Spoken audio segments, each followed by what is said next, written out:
Hello বন্ধুরা, Pamela সেসেলে সবাইকে স্বাগত। চলে এসেছি আজকে আবার একটা নতুন রেসিপি নিয়ে তোমাদের সামনে। মাছের মাথা দিয়ে পুঁই শাকের চচ্চড়ি। তো এটা একটা আমার খুবই প্রিয় খাবার। তোমরা যারা নিরামিষ শাক চচ্চড়ির থেকে বেশি মাছের তেল বা মাছের মাথা দিয়ে শাক চচ্চড়ি খেতে ভালোবাসো, একমাত্র তারাই বুঝবে এর টেস্টটা কি লেভেলের।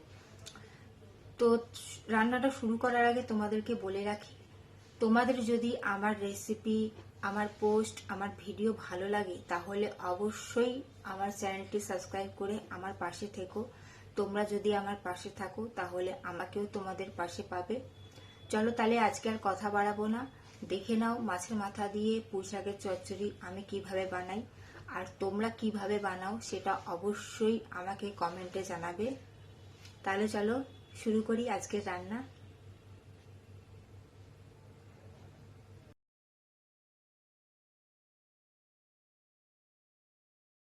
প্রথমেই আমি মাছের মাথাটা আগে ভেজে নেব, তাই নুন হলুদ দিয়ে মাখিয়ে রেখেছি। এবার কড়াতে সর্ষের তেল গরম করে ওর মধ্যে আমি মাছের মাথাটা ভালো করে এপিট ওপিট করে ভালো করে ভেজে নেব।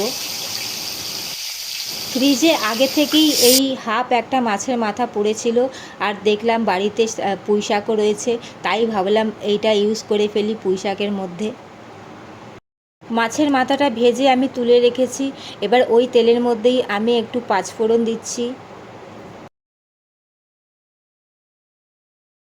ফোড়নটা আমি কয়েক সেকেন্ড ভালো করে একটু ভাজা করে নিয়েছি।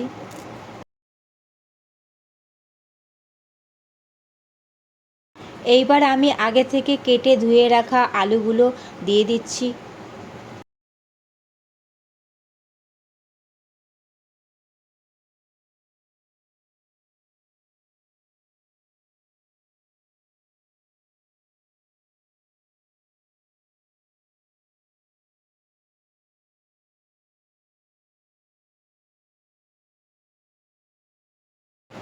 দেখতেই পাচ্ছ আলুগুলো আমার অনেকটা ভাজা ভাজা হয়ে গেছে।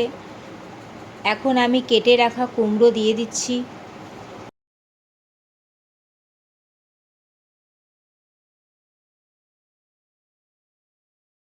কুমড়োটাও আমি 2 মিনিট একটু ভাজা ভাজা করে নেব আলুর সাথে।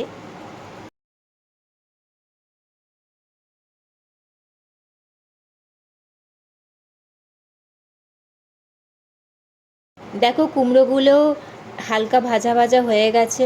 এখন আমি কেটে রাখা বেগুন দিয়ে দিচ্ছি। এখন 2 মিনিট আমি সবজিগুলো আর একটু ভালো করে ভাজা করে নেব।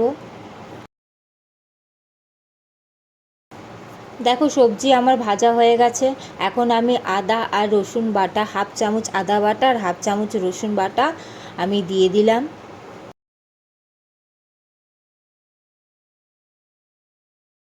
আদা রসুনের কাঁচা গন্ধ যাওয়া অবধি আমি সবজিগুলোকে একটু নাড়াচাড়া করে নেব।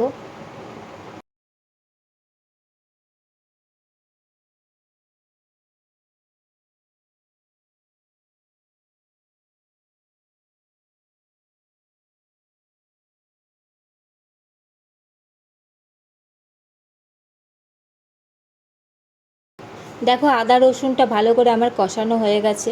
এখন আমি হাফ চামচ হলুদ গুঁড়ো দিয়ে দিচ্ছি।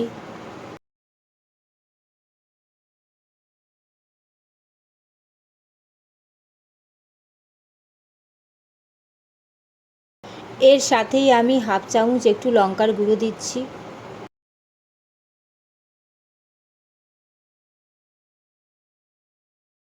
এবং সাথে পরিমাণ মতো নুন দিয়ে দিচ্ছি। তোমরা চাইলে গুঁড়ো লঙ্কাটা স্কিপ করে কাঁচা লঙ্কাও দিতে পারো, আমার কাছে কাঁচা লঙ্কা ছিল না বলে আমি গুঁড়ো লঙ্কা দিয়েছি। এখন আমি 2 মিনিট সময় ধরে সবজিগুলোর সাথে মশলাটা ভালো করে কষিয়ে নেব।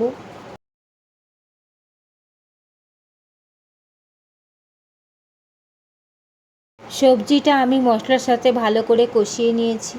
এখন আমি আগে থেকে ছোটো ছোটো টুকরো করে কেটে রাখা পুঁই শাকটা ভালো করে জল দিয়ে ধুয়ে রেখেছি, সেইটা আমি জল ঝরিয়ে সবজির মধ্যে সমস্তটাই অ্যাড করে দেব।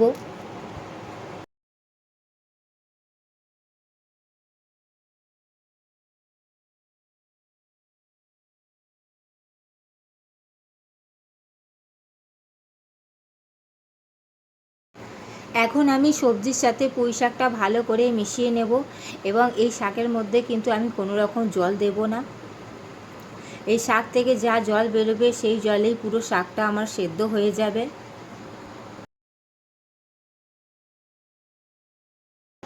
সবজির সাথে পুঁই শাকটা আমি ভালো করে মিশিয়ে নেব।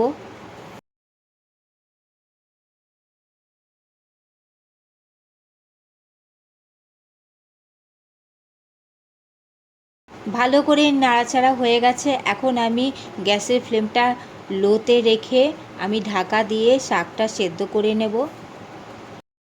দেখো 10 মিনিট পর তোমাদেরকে দেখাচ্ছি পুঁই শাক থেকে কতটা জল বেরিয়েছে। যে কোনো শাক থেকেই জল বেরোয়, তো যে জলটা বেরোয় সেই জলেই শাকটা আমি সেদ্ধ করে নিই, এক্সট্রা কোনো আমি জল দিই না। সমস্ত সবজি দেখো সুন্দর করে সেদ্ধ হয়ে গেছে, তো আমার শাক একদম রেডি হয়ে এসেছে। নামানোর আগে আমি মাছের মাথাটা শাকের মধ্যে দিয়ে দিচ্ছি এবং ভালো করে শাকের সাথে মাছের মাথাটা আমি মিশিয়ে নেব, যাতে মাছের মাথার টেস্টটা শাকের সাথে একদম মিশে যেতে পারে। তো আমি মাছের মাথাটা একদম ভেঙে দিচ্ছি, ভেঙে আমি শাকের সাথে ভালো করে একটু 2 মিনিট কষিয়ে নেব। আমার চ্যানেলে আরও অনেক রেসিপি আছে বন্ধুরা, তোমরা চাইলে সেগুলো দেখে নিতে পারো।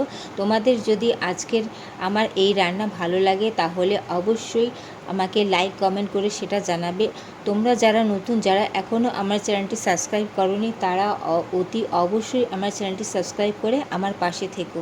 Thank you. তো বন্ধুরা, দেখতেই পেলে কত কম সময়ের মধ্যে কম উপকরণ দিয়ে একটা সুন্দর টেস্টি রেসিপি খুব কম সময়ের মধ্যেই তৈরি হয়ে গেল। তোমরা কিভাবে মাছের মাথা দিয়ে পুঁই শাকের চচ্চড়ি রান্না করো আমাকে সেটা অবশ্যই কমেন্ট করে জানাবে। 2 মিনিট আমি মাছের মাথার সাথে পুঁই শাকটা ভালো করে কষিয়ে নিয়েছি। তো মাছের মাথা দিয়ে পুঁই শাকের চচ্চড়ি একদম রেডি হয়ে গেছে। তোমাদের কেমন লাগলো এই রান্নাটা অবশ্যই আমাকে সেটা কমেন্ট করে জানাবে। তো তোমাদের যদি এই রেসিপিটা ভালো লাগে তাহলে আমার চ্যানেলটি অবশ্যই সাবস্ক্রাইব করে আমার পাশে থেকো। চলো তাহলে আজকের মতন আসি, দেখা হচ্ছে আবার খুব তাড়াতাড়ি। ততক্ষণ তোমরা ভালো থেকো, সুস্থ থেকো। চলো টাটা।